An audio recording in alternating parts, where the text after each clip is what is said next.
আজি আপোনালোকৰ মাজত মই ৰোমান সংখ্যা কেনেকৈ পঢ়িব লাগে এইটোৰ বিষয়ে দুটামান কথা কৈ যাওঁ। আপোনালোকে ভালকৈ চাই যেন স্কিপ নকৰাকৈ চাব। ৰোমান সংখ্যা আমি সদ্যহতে এটা আস্তালক এই আস্তালক 1 বুলি ধৰোঁ আৰু এই ভি লেখাক ইয়াক মানে 5 বুলি ধৰোঁ। তাৰপিছত এই এক্সক আমি কি বুলি ধৰোঁ 10 বুলি ধৰোঁ। তাৰপিছত এই এলক কি বুলি ধৰোঁ 50 বুলি ধৰোঁ আৰু এই চি কি বুলি ধৰোঁ 100 বুলি ধৰোঁ আৰু ডিক আমি 500 বুলি ধৰোঁ আৰু এমক 1000 বুলি ধৰোঁ। ঠিক সেইধৰণে আমি এতিয়া চাবলৈ গ'লে মানে 3 লিখিবলৈ গ'লে আমি 1 তিনিটা মানে লিখি দিলে 3 হয় মানে 1 + 1 + 1 মানে ইকুৱেল 3 হয় মানে ইয়াত এই তাৰপিছত ঠিক সেইধৰণে এক্সটো আমি ইয়াত ওপৰত পাইছিলোঁ 10 বুলি। এতিয়া এক্স 30 লিখিবলৈ গ'লে কেনেকৈ লিখিব লাগিব এক্স তিনিবাৰ লিখি দিলে মানে 30 হয় মানে 30টো লিখিব পাৰি। ঠিক সেইধৰণে চিটোৱে আমি 100 বুলি লিখোঁ। 300 লিখিবলৈ গ'লে কেনেকৈ লিখিব লাগিব চি বুলি তিনিটা লিখি দিলে কিবা হ'ব 300 হ'বগৈ মানে 100 + 100 + 100 300।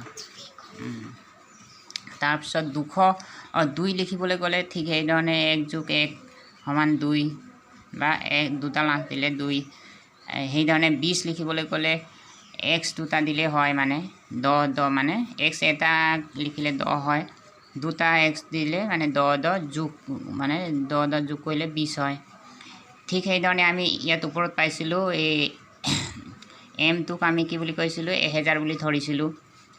ইয়াত আমি 3000 লিখিবলৈ বা 2000 লিখিবলৈ গ'লে এম 2টা দিলে এম 2টা দিলোঁ 1000 যোগ কৰিলে 2000 হয়।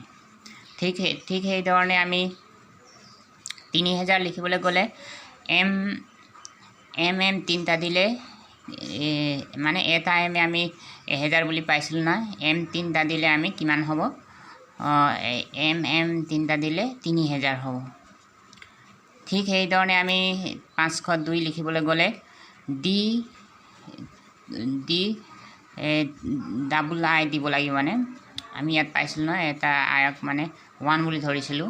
তাৰপিছত ডিটোক কি বুলি ধৰিছিলোঁ 500 বুলি। এতিয়া ইয়াত ডি ডাবল আই হ'ব মানে 502 মানে ডিটো 500 হ'ল প্লাছ 112 হ'ল মানে কিমান হ'ব 502 হ'ব।